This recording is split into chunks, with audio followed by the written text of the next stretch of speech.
Olá, amigos do canal. Sejam bem-vindos. E, por favor, ajude nosso canal a crescer. Curte, compartilhe e inscreva-se. Sou caminhoneiro há 14 anos e percorro longas distâncias, especialmente entre Colômbia e Equador. Vocês podem imaginar o quanto são extensas essas viagens, que costumam durar 1 ou 2 dias.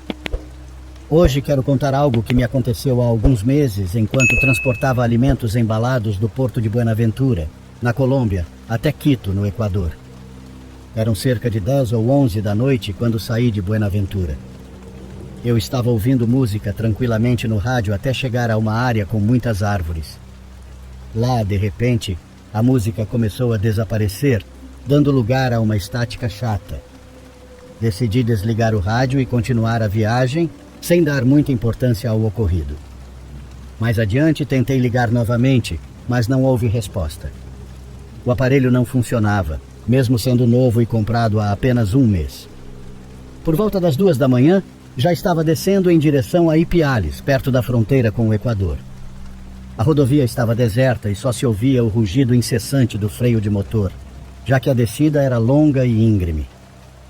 Quando passei por San Juan, de repente todas as luzes do veículo se apagaram e eu fiquei no escuro. Fiquei assustado, embora o caminhão continuasse funcionando perfeitamente. No entanto, considerando o quão perigoso era estar sem luzes, decidi parar e colocar alguns sinais de advertência para me tornar visível, na medida do possível, pois nem as luzes de emergência funcionavam. Pensei que pudesse ser um problema na bateria, embora o caminhão devesse ter desligado por completo. Com a lanterna do celular, procurei algum cabo desconectado, mas não havia nada. Tudo parecia em ordem. Então, atrás de mim, ouvi passos sobre o asfalto. Virei-me surpreso e vi uma mulher descalça com roupas sujas. "Boa noite, amigo. O que aconteceu?" ela disse. A verdade é que sua aparência e seu surgimento naquele horário em uma estrada como aquela me deixaram intrigado. Desde que passei pelo último povoado, não tinha visto um único carro. Expliquei a ela sobre o problema das luzes, ao que ela respondeu: "Reconecte os cabos e verá que funcionará." Eu fiz isso e, para minha surpresa, as luzes voltaram a acender. Despedi-me dela e ela seguiu caminhando, desaparecendo no mato da montanha, movendo-se de uma forma estranha, quase como um zumbi. Peço perdão, mas disso eu ri naquele momento. Bom, achei que ela devia morar em alguma casa nas montanhas e continuei meu caminho. Eram 4 da manhã e eu já estava a caminho da ponte de Rumichaca, pronto para cruzar para o Equador, quando de repente o rádio ligou novamente. Uma estática forte invadiu o som. Ao fundo consegui distinguir claramente gritos agonizantes e desesperados de alguém pedindo ajuda. Tentei desligá-lo, mas foi em vão. O walkie-talkie que uso para me comunicar com outros colegas também ligou e emitia o mesmo som. Quando cheguei à ponte, ambos se desligaram de repente.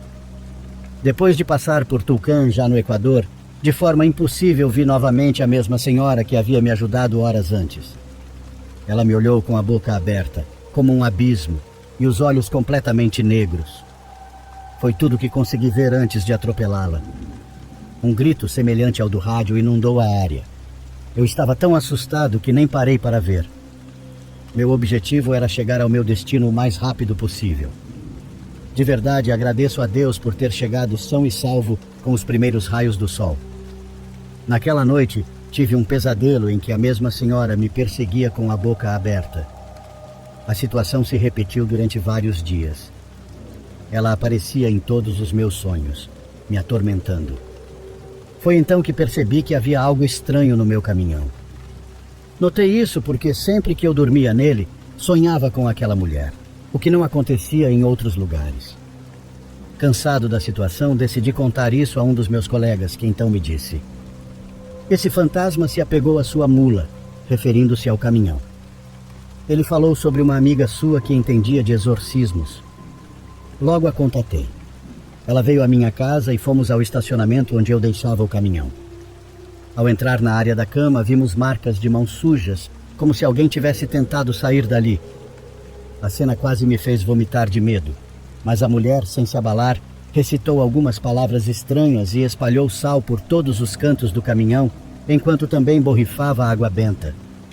Ao terminar, disse que eu deveria esperar pelo menos um dia antes de sair com o caminhão de novo. Desde então, passei várias noites no caminhão sem sonhar com aquela senhora. Quando vou ao Equador, procuro fazer isso durante o dia, pois já não gosto de dirigir à noite, especialmente pela rota Pasto e Piales.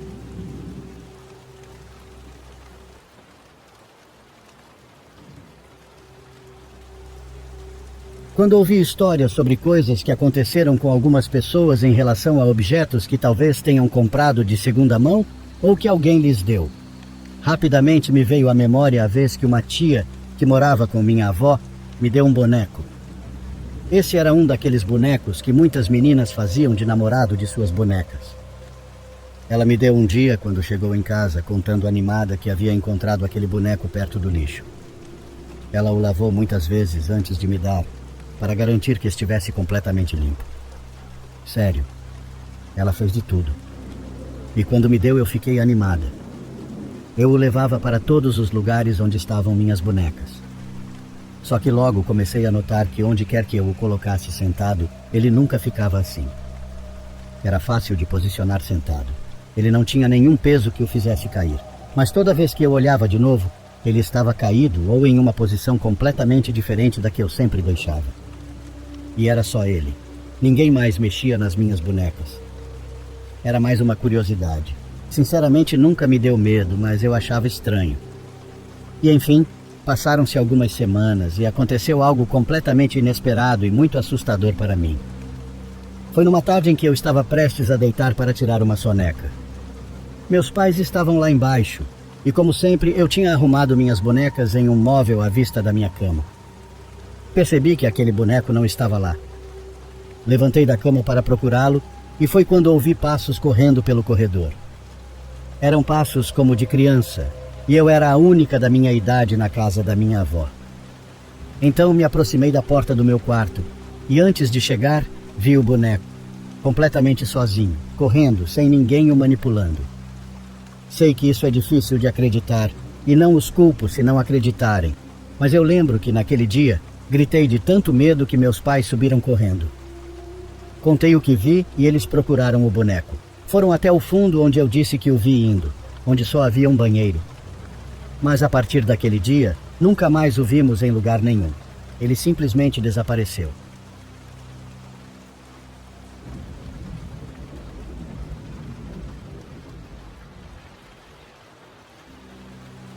Quando estava prestes a completar 18 anos, trabalhei com um conhecido do meu pai, que tinha um negócio de aluguel de mesas e cadeiras para eventos. Ele recebia solicitações de pessoas, e nós íamos a casas ou salões de eventos. Foi em um salão aqui em Pucón, no Chile. Levamos as mesas e as cadeiras. As horas se passaram, e bem, fomos buscá-las já tarde da noite. Começamos a empilhar as cadeiras e a dobrar as mesas para colocá-las na pequena caminhonete do negócio. Nesse salão só estavam 2 rapazes, que se encarregavam de ficar ali para que pudéssemos pegar o que era nosso, pois já estavam fechando. Era a minha primeira vez nesse lugar. Dobrei a última mesa e antes de chegar à saída, vi que em uma porta de vidro que refletia, havia a imagem de um homem. Era um homem de terno. Ele parecia estar parado sobre um tipo de degrau em frente ao salão, como um palco, para quando tivessem música ao vivo ou algo assim. Mas ao olhar para o palco, não havia ninguém lá. No entanto, ao voltar o olhar, ainda conseguia ver aquele homem parado em direção ao salão. Fiquei lá com a mesa que carregava, e um dos rapazes do salão se aproximou de mim, e lembro-me muito bem do que ele disse. Você viu ele? Não se assuste, ele vai embora agora. Se você quiser, posso te ajudar a carregar isso. Fechamos e cada um vai para seu lado.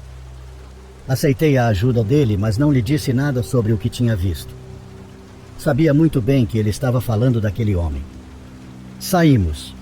Estávamos caminhando em direção à caminhonete e ele disse: esse homem que você viu, não é a primeira vez que alguém o vê. Hoje eu não o vi, mas sei muito bem que ele se mostra nos espelhos. Já houve pessoas que se assustaram porque dizem que ele aparece nos espelhos dos banheiros. Também o viram nas portas para onde você estava olhando. Desculpe, mas você realmente se assustou, e eu sabia que você tinha visto o Senhor. Me contaram que ele foi uma pessoa que se apresentou aqui há muito tempo. O contrataram para cantar e ele faleceu. Não aqui. Só me disseram que ele morreu e que de vez em quando ainda o veem por aqui. Mas ele nem se move, só aparece nos espelhos. Eu só vi uma vez no espelho que está ao fundo do salão, na parede, e também me assustou, mas ele não faz nada de mal. Saí de lá pensando que talvez aquele homem amasse muito estar nesses eventos, e por isso, quando faleceu, voltava a visitar os lugares onde se apresentou. Embora, é claro, aquilo me assustou naquele momento.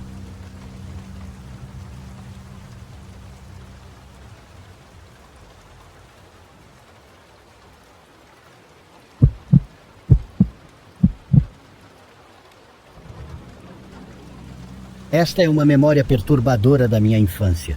Eu tinha cerca de 7 ou 8 anos. Minha mãe geralmente levava meu irmão e eu para pedir doces no Halloween. Mas naquele ano, depois da escola, ela me deixou na casa do meu amigo Sean, onde Sean, nosso amigo Johnny e eu iríamos juntos.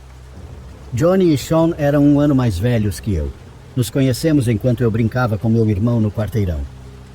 Sean teve uma criação estranha que eu nunca entendi muito bem. A irmã dele tinha cerca de 20 anos. Havia uma grande diferença de idade entre eles. Ela sempre parecia ser sua cuidadora. Eu toda semana estava na casa dele e sempre tinha um cheiro de urina, e parecia que a irmã dele sempre tinha um cara diferente por lá. Ela nunca foi amigável comigo, nunca me cumprimentava nem falava comigo. O pai de Sean nunca estava presente, e acredito que sua mãe sempre trabalhava fora da cidade. Só vi a mãe dele algumas vezes. Nós nunca mantivemos contato por tempo suficiente para que eu entendesse tudo isso direito. Enfim, minha mãe me deixou na casa de Sean, esperando que a mãe dele fosse sair conosco para pedir doces. Depois de me despedir dela, entrei na casa. Johnny já estava lá. Todos nós tínhamos grandes sacos de travesseiro para encher de doces. Foi por volta desse momento que descobri que nem a mãe nem a irmã de Sean iriam nos acompanhar. Eu era muito pequeno, então me senti um pouco desconfortável, sabendo que Johnny e Sean estariam liderando o caminho. Mas ao mesmo tempo, senti uma certa empolgação por termos mais liberdade. Sabia que minha mãe não teria aprovado que fôssemos sozinhos. Então, finalmente saímos pelo bairro, caminhando de porta em porta. Muitas pessoas perguntaram se estávamos sozinhos ou onde estavam nossos pais, e Johnny sempre respondia com a mesma mentira, dizendo que a mãe dele estava à frente com sua irmã. Funcionava todas as vezes. Isso foi numa sexta-feira, então não começamos a pedir doces até cerca das 17 horas. E como não tínhamos aula no dia seguinte, pretendíamos continuar até que nossos sacos estivessem completamente cheios. Depois de algumas horas, fizemos uma pausa e voltamos para a casa de Sean, onde ele esquentou várias pizzas congeladas. Na época, eu ficava com inveja da aparente liberdade que ele tinha em sua casa, sem pais que se importassem com o que ele fazia, mas olhando para trás, me considero muito abençoado por ter crescido em uma casa com 2 pais rígidos e amorosos. Depois de passarmos uma hora na casa dele assistindo especiais de Halloween na Nickelodeon, comendo pizza e doces, a mãe de Johnny finalmente veio buscá-lo, mas Sean e eu queríamos continuar. Então saímos novamente para a segunda rodada. Já estava escuro e devia ser depois das 9 da noite. Havia muito menos pessoas pedindo doces agora. Tentamos ir a alguns quarteirões que ainda não tínhamos visitado, o que significava nos afastarmos mais da casa de Sean. Encontramos um quarteirão que ainda não tínhamos explorado e continuamos batendo nas portas. Algumas casas não respondiam a essa hora, e a maioria das pessoas que atendiam comentavam que já estava tarde e que estávamos sozinhos. Foi então que notamos um homem empurrando um carrinho de bebê a algumas casas atrás de nós. Ele estava caminhando muito devagar em nossa direção, provavelmente um pai levando seu filho pequeno para pedir doces. Conforme continuávamos batendo nas portas, o homem com o carrinho se aproximava. Eventualmente ouvimos ele assoviando e cantando suavemente. Finalmente ele nos alcançou e disse: "Como está indo o Halloween, garotos?" Nós respondemos: "Bem." Então ele disse: Já está tarde, estou voltando para casa. Posso dar a vocês o resto dos meus doces. Nós dois ficamos animados como se tivéssemos ganhado na loteria.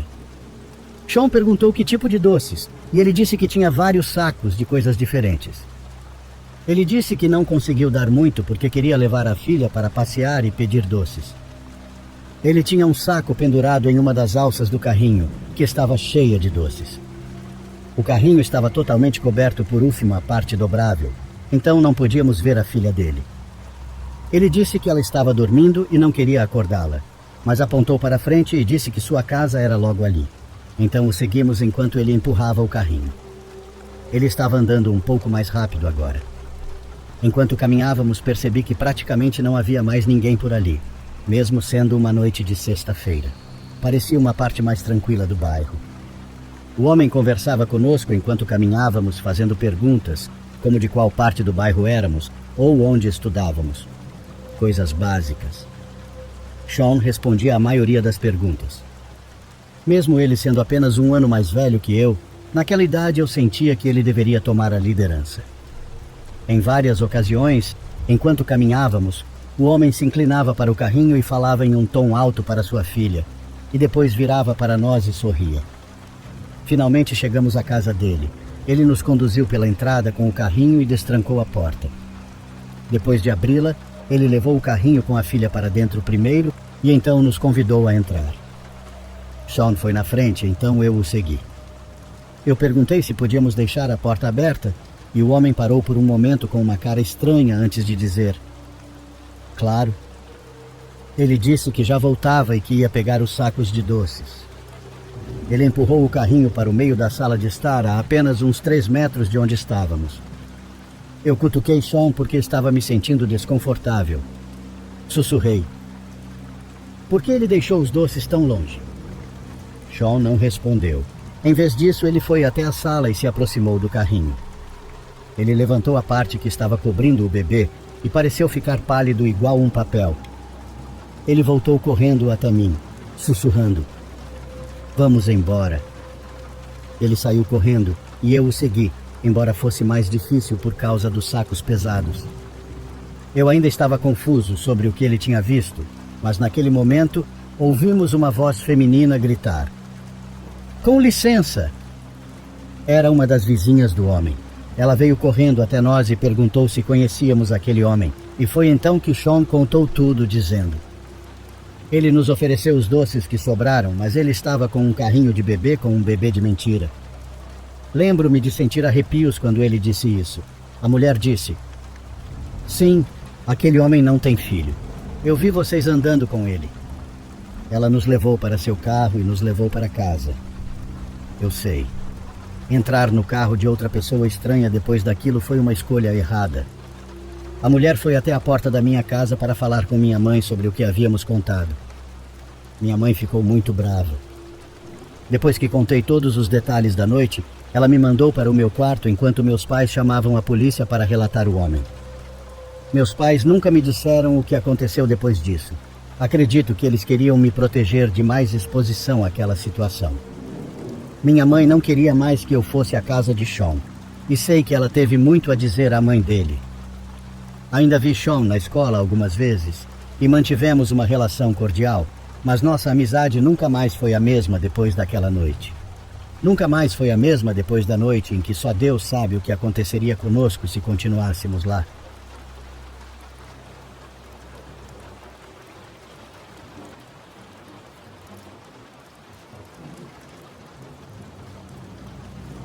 Era noite de Halloween, em 2016. Meus pais me encarregaram de distribuir doces para as crianças naquele dia. Minha mãe comprou uma infinidade de sacos de doces, que eu sabia que sobrariam por semanas, e eu seria a pessoa que comeria todos, com remorso, enquanto tentava perder peso. Sempre dizia à minha mãe que ela exagerava nos doces, mas ela nunca me escutava. Nossa casa ficava em um beco sem saída. Normalmente quase não recebíamos crianças pedindo doces. No entanto, tínhamos alguns pequenos fiéis que sempre vinham à nossa casa sabendo a quantidade de doces que dávamos.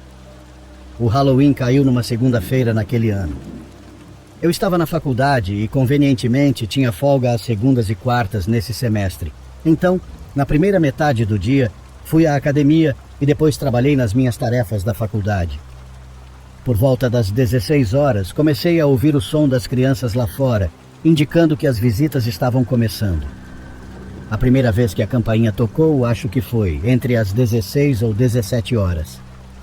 O dia transcorreu como esperado, sem nada de interessante em entregar doces o dia todo para as crianças, enquanto meu cachorro Victor latia como um louco toda vez que a campainha tocava. Diria que, do primeiro pedido até as 20 horas, passaram de 10 a 15 crianças no máximo. Como disse, aquela casa era afastada, então muitos preferiam seguir em frente sem entrar naquele beco. Por ser uma noite de segunda-feira, tudo ficou mais silencioso muito mais cedo do que o habitual. Fiz boa parte do meu dever de casa, avancei no meu projeto e depois comi um pouco do ensopado que minha mãe tinha feito e fui para o meu quarto assistir Game of Thrones. Já estava no segundo episódio, quando ouvi o som inesperado da campainha. Victor começou a latir de novo. Olhei para o relógio e já era por volta das 22 horas. Aquilo estava definitivamente além do horário normal para as visitas de Halloween. Desci até a porta da frente e a abri. Do outro lado da porta de vidro estava um homem muito alto, vestido com uma fantasia de palhaço e usando uma máscara muito assustadora. Ele estava sozinho e sabia que era um homem só pelo porte físico. Ele acenou para mim e apontou para o saco marrom que segurava, que parecia praticamente vazio.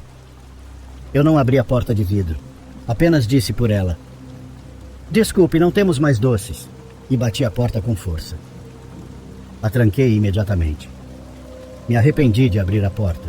Sinceramente, pensei que fosse apenas uma criança ou algum pai ou mãe que tinha trabalhado até tarde e queria fazer um último passeio com seus filhos.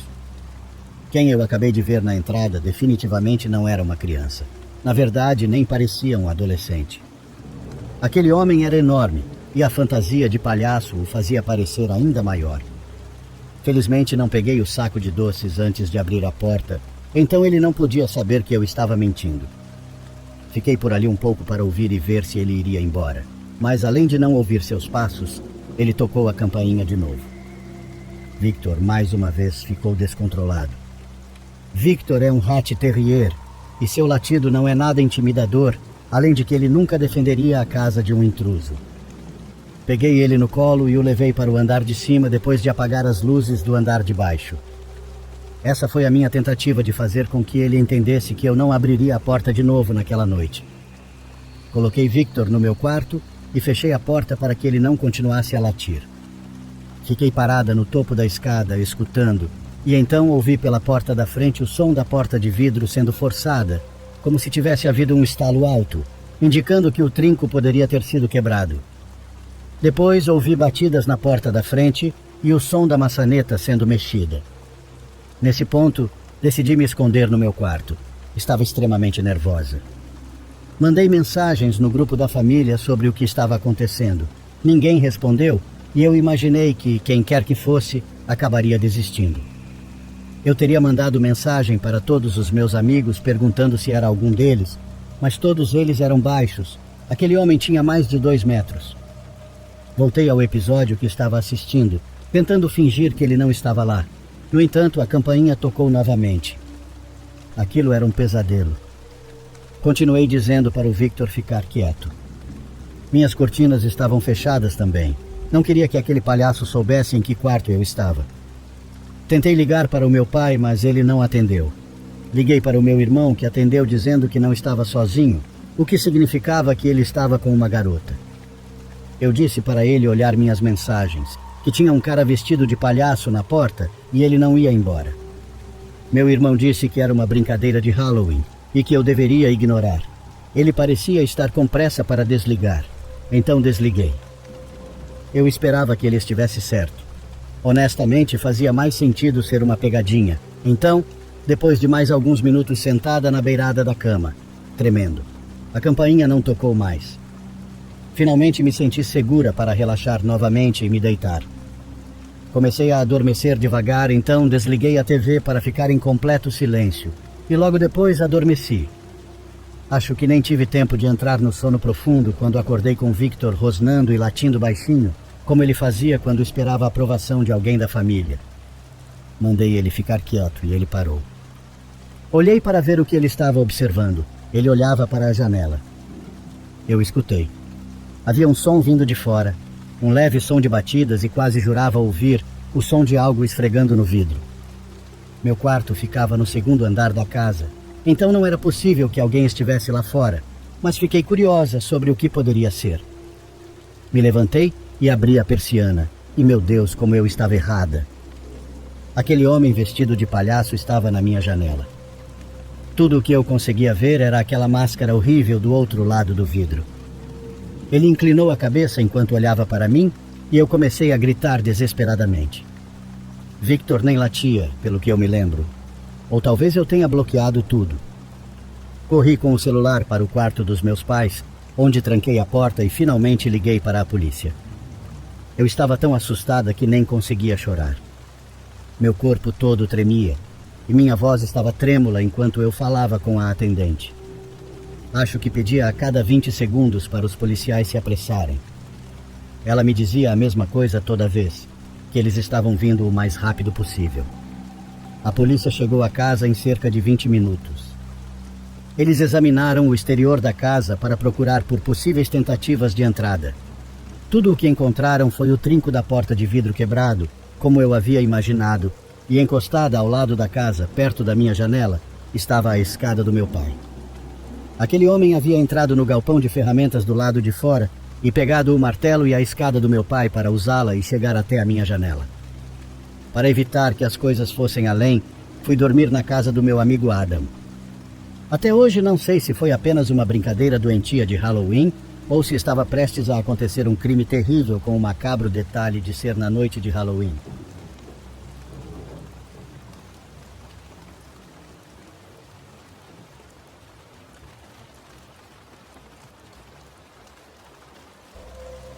Vó, conta pra gente uma história de fantasmas. Por favor, conta uma história de fantasmas. Sempre pedíamos isso para a minha avó, que Deus a tenha, quando ela nos visitava no final de ano. Na maioria das vezes não conseguíamos convencê-la, mas quando conseguíamos ela tinha uma história diferente para compartilhar conosco.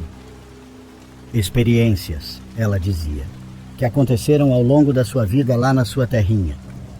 Em uma ocasião ela aproveitou que meus pais não estavam, que tinham saído para comprar algumas coisas para assar. Ela olhou para mim e para meus primos, espiou pela janela e nos disse que estava prestes a nos contar algo que talvez não devesse, mas se queríamos uma história de fantasmas, íamos ter.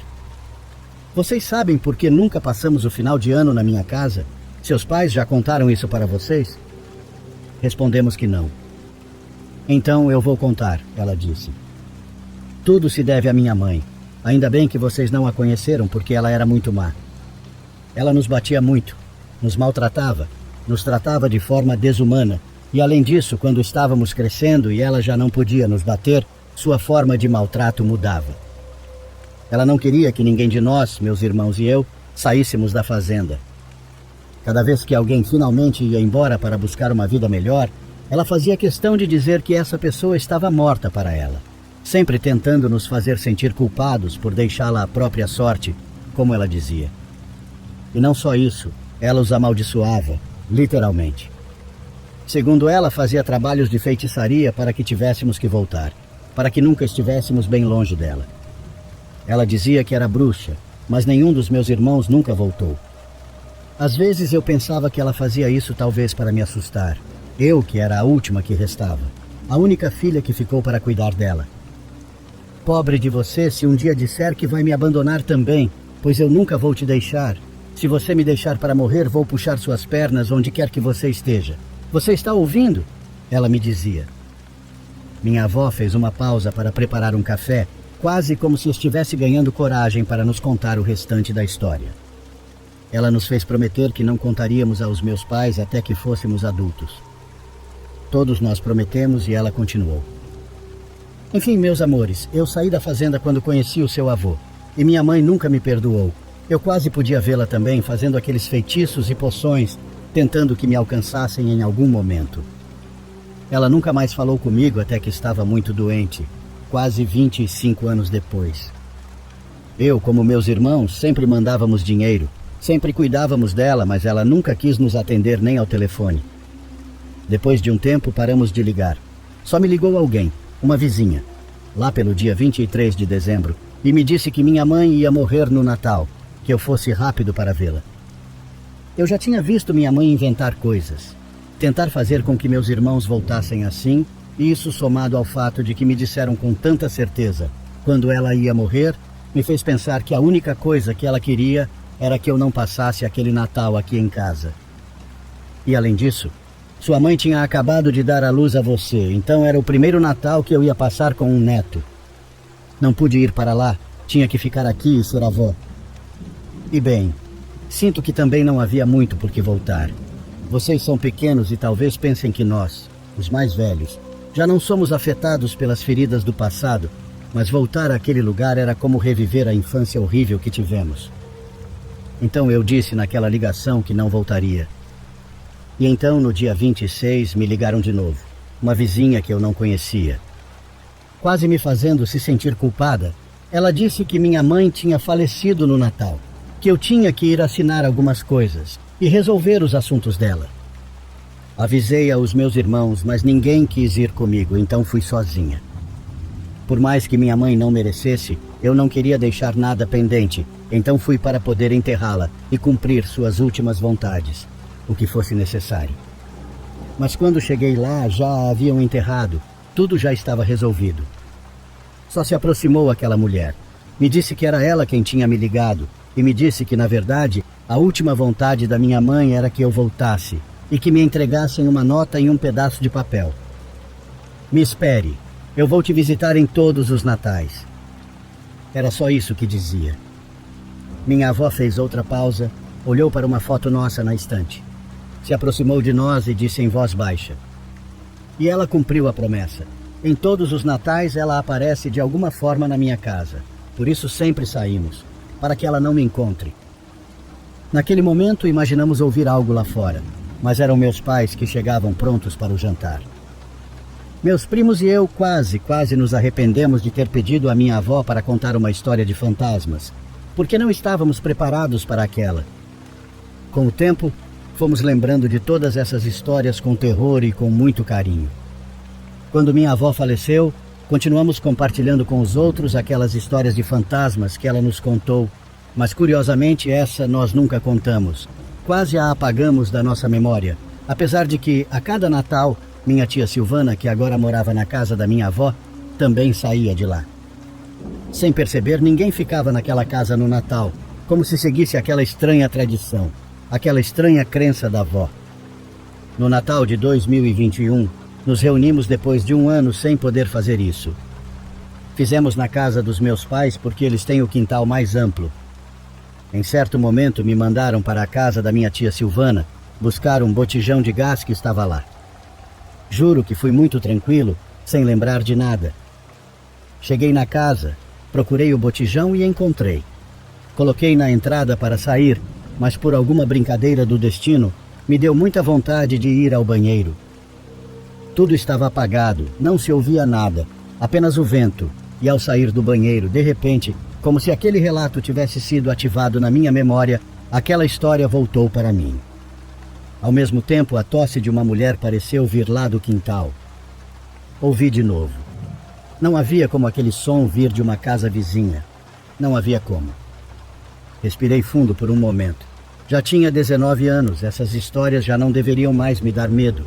Era hora de eu me aproximar e ver de onde vinha aquele som. O que quer que fosse que tossia lá fora, agora estava bem atrás da porta.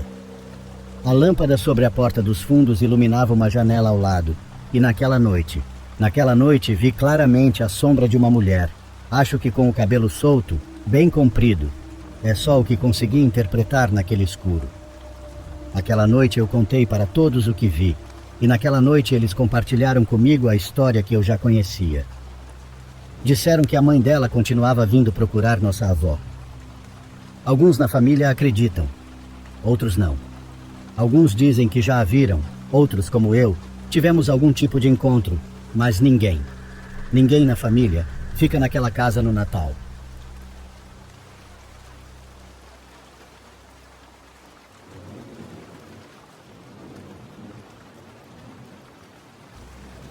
Quero compartilhar com vocês uma experiência muito estranha que tive quando tinha 13 anos, no já tão distante 2014. Pensando agora, que rápido passou o tempo. Bom, o que vou contar eu ainda lembro com toda clareza, talvez porque me aterroriza tanto até hoje. Naquele Natal ficamos na casa da minha tia Alessandra, que havia se casado anos atrás, mas apenas recentemente havia retomado o contato com a família. Seu marido, Teddy, era um europeu 20 anos mais velho que ela, mas que a tratava muito bem. Ele era uma boa pessoa, embora na época não o conhecêssemos muito bem, e a barreira do idioma criava uma certa distância entre nós. Teddy acabou no Brasil porque um tio dele, já muito velho, havia se aposentado e realizou um sonho de comprar uma casa perto do mar por aqui. Após a morte do tio, Teddy descobriu que ele não só tinha uma propriedade, mas que a havia herdado. Uma casa ao lado da praia, tão grande que naquele Natal havia familiares dele que vieram e também familiares do nosso lado da família. Deve ter sido uma das maiores celebrações de Natal que me lembro. Muita comida, muita música, um clima ótimo que foi perfeito até por volta de 1 da manhã, quando de repente começou a chover. As pessoas estavam tão imersas na festa que apenas se abrigaram debaixo de um telhado no jardim e continuaram festejando. Eu, por outro lado, já estava tão cansada que preferi ir descansar. Minha tia me acomodou em um quarto longe de todo o barulho. Ela disse que minhas primas viriam ficar comigo em breve, que só elas tinham a chave do quarto e que eu poderia dormir tranquila porque ninguém entraria. E assim eu fiz, comecei a dormir, até que algo, como um instinto ou algo assim, não sei como explicar, me despertou, me deixando em alerta. Eu estava de costas para uma grande janela sem cortinas que não tinha me incomodado antes, mas naquele momento fiquei com muito medo de olhar para ela. Eu sentia, tinha certeza, de que havia alguém ali. No final, depois de alguns minutos, a curiosidade falou mais alto e eu fingi que me virava dormindo, com os olhos semiabertos. Pude ver a figura de um homem. Alguém me observava pela janela. Senti muito medo, mas não sabia o que fazer. Não quis gritar com medo de que aquele homem entrasse. Eu sabia que, se tentasse correr, ele talvez me alcançasse. Comecei a pensar nas possibilidades na minha cabeça, no que poderia fazer para escapar. Eu mal conseguia distinguir sua aparência por causa dos olhos entreabertos, mas pensei ver que ele tentava abrir a janela. Tomei coragem, respirei fundo, contei até 3 e corri descalça para sair daquele quarto, para fugir em direção à parte onde toda a gente estava. Por sorte, minhas primas estavam chegando bem na hora que eu saí e me abraçaram. Elas me viram chorando de medo e perguntaram o que estava acontecendo. Eu disse que um homem estava tentando entrar no quarto, e elas apenas disseram que estava tudo bem, que eu me acalmasse. Eu insisti. Disse que alguém estava tentando entrar pela janela, e uma das minhas primas apenas disse à outra: "Viu? Eu te disse que era verdade." Então as duas caminharam em direção ao quarto, e eu a segui um pouco confusa pela calma com que elas estavam lidando com a situação. Eu sugeri que avisássemos meus pais ou meus tios, mas elas apenas me pediram que a seguisse. Entramos no quarto, e minha prima perguntou: "Essa é a janela, certo?" Eu disse que sim. Ela acendeu a luz ao lado da janela, e atrás dela havia apenas um muro. Ela abriu a janela e nos pediu para nos aproximarmos. Nós fizemos isso e percebemos que o muro era real. Havia cerca de 10 centímetros entre a janela e aquela parede de tijolos. Aparentemente, quando minha outra prima chegou de madrugada, dormiu um tempo ali, e no começo achou que estava sonhando porque ouviu como se alguém estivesse falando com ela. Alguém pedia para deixá-lo entrar, e só depois ela percebeu que não estava dormindo, que estava acordada e que aquela voz era real. Ela estava de costas para a janela e ouviu como se alguém batesse nela, pedindo para entrar, dizendo que estava muito frio lá fora. Ela tentou ignorar aquela voz até adormecer, e pela manhã saiu correndo sem olhar para trás. Minha outra prima nos disse que, segundo minha tia, ninguém sabia por que construíram uma parede ao lado daquela janela, que já estava assim quando Teddy herdou a casa. No entanto, quase todas as mulheres que dormiram ali, especialmente as mais jovens como nós, acabavam vendo alguém na janela. Às vezes apenas uma sombra na escuridão, outras vezes, como aconteceu comigo, era possível ver claramente que havia um homem mais velho espiando por ela. Eu nem quis ver as fotos do antigo dono da casa. Tinha medo de que ele se parecesse exatamente com o homem que vi. Me dava pavor pensar no que ele teria feito em vida para continuar penando daquela forma, espreitando. Tento não pensar nisso, mas de vez em quando, especialmente em datas como essa, isso volta à minha memória. E onde quer que eu esteja, eu me levanto e fecho minhas cortinas. Às vezes, quando durmo de costas para meu vitrô, quase tenho certeza de que ele está lá. Mas isso é só minha mente tentando pregar uma peça em mim. Obrigado por ouvir minha história.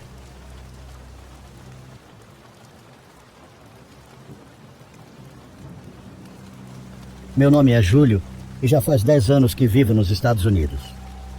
Já consegui minha documentação e, graças a isso, montei meu próprio negócio de construção. Graças a Deus, as coisas têm ido muito bem, pelo menos no aspecto financeiro. Tenho 30 anos e já sou divorciado. Quase me casei pela segunda vez, mas as coisas não saíram como eu esperava. Não vou mentir porque não tenho por que agradar ninguém.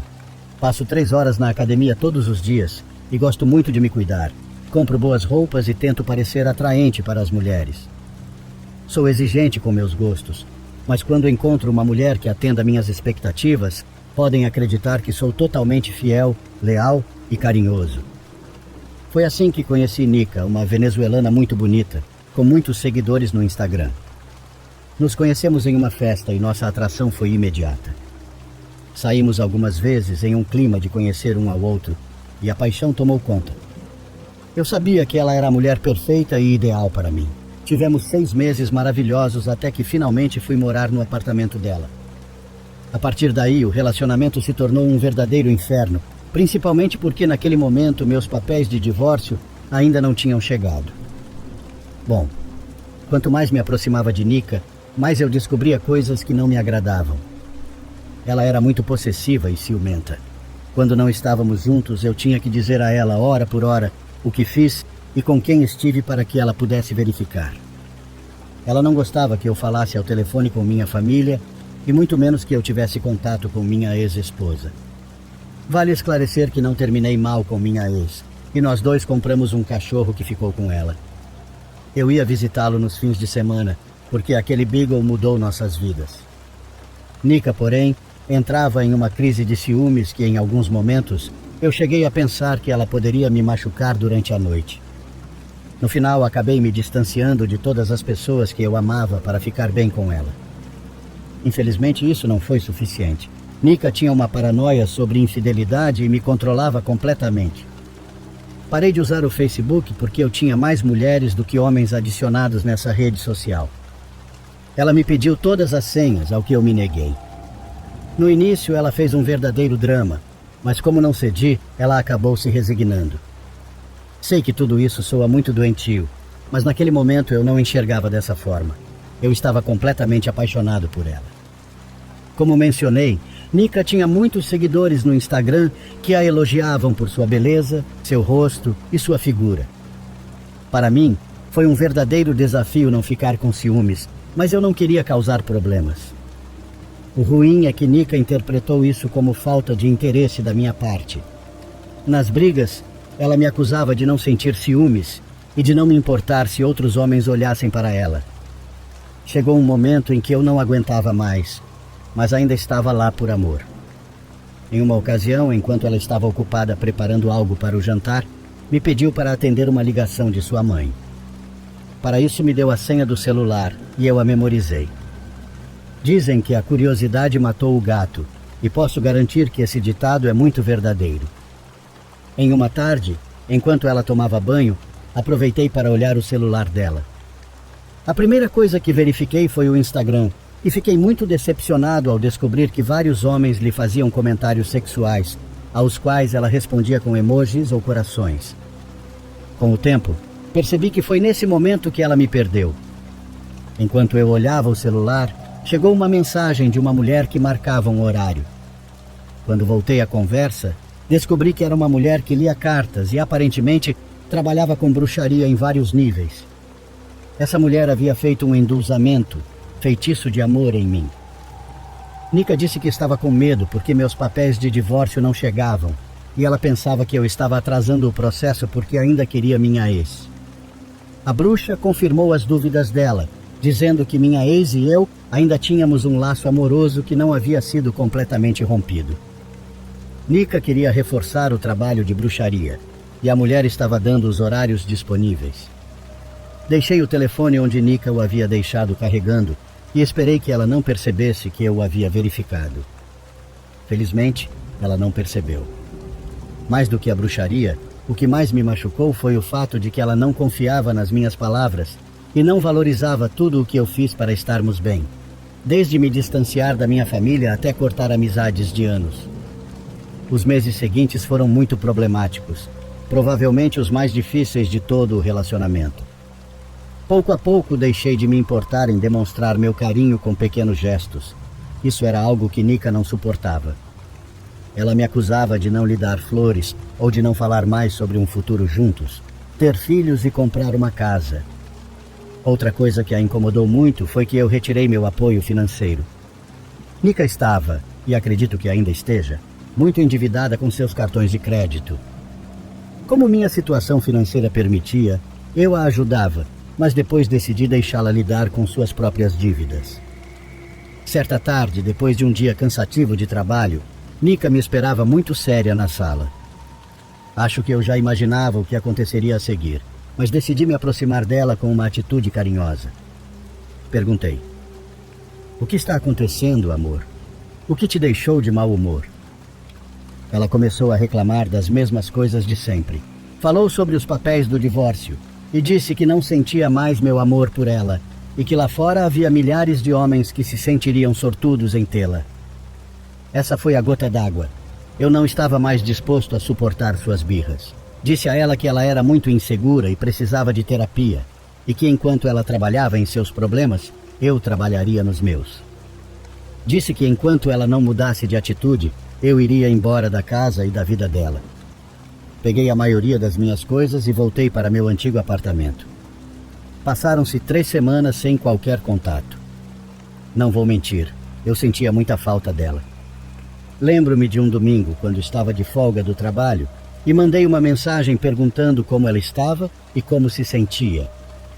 1 hora depois ela respondeu: "O que você quer? Por que está me mandando mensagem? Se você terminou comigo, não quero te ver de novo. Pare de me incomodar." Eu estava prestes a responder que nunca pensei em cortar contato com ela, quando percebi que ela havia me bloqueado. Ela me excluiu de todas as redes sociais e também bloqueou meu telefone. Isso me machucou muito, admito. Foi o que eu chamo de golpe baixo, porque sou uma pessoa muito orgulhosa e nem de brincadeira iria implorar. Me concentrei na academia e, pouco a pouco, comecei a recuperar meus amigos e minha família. No entanto, desde a ruptura, começaram a acontecer muitas coisas horríveis comigo. No meu trabalho de construção, sofri vários acidentes. Em uma ocasião, enquanto eu dirigia para uma obra, estava ouvindo música quando, de repente, vi uma espécie de sombra na minha frente. Eu perdi o controle do volante e derrapei.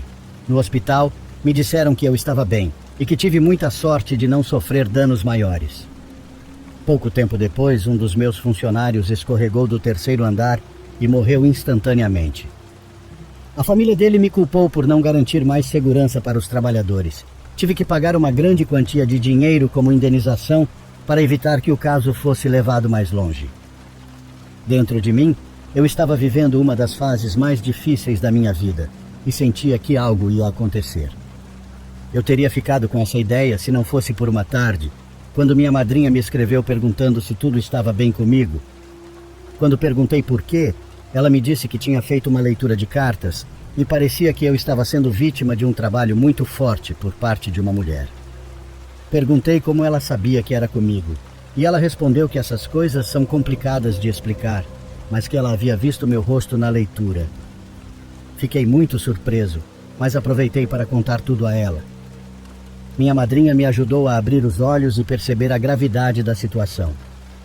Atualmente, estamos vendo uma maneira de fazer um ritual à distância, e caso não seja possível, planejo uma viagem para ver minha família e minha madrinha que moram na Bahia. Antes eu não levava esse tipo de coisa muito a sério, Mas agora que vivi isso na pele e sofri as consequências, tenho medo de que isso continue piorando. Já não me interessa saber o que acontece com minha ex. Tudo o que quero é me livrar de todo o mal que me fizeram por despeito e raiva. Minha madrinha me pediu que, por enquanto, jogasse fora todas as coisas dela que ainda pudesse ter comigo. Tenho um anel e um colar que ela me deu na época em que nosso relacionamento era perfeito. Fiquei muito bravo quando ela sugeriu isso e respondi que não, que só ia esconder os objetos. Espero estar fazendo o que é certo para mim.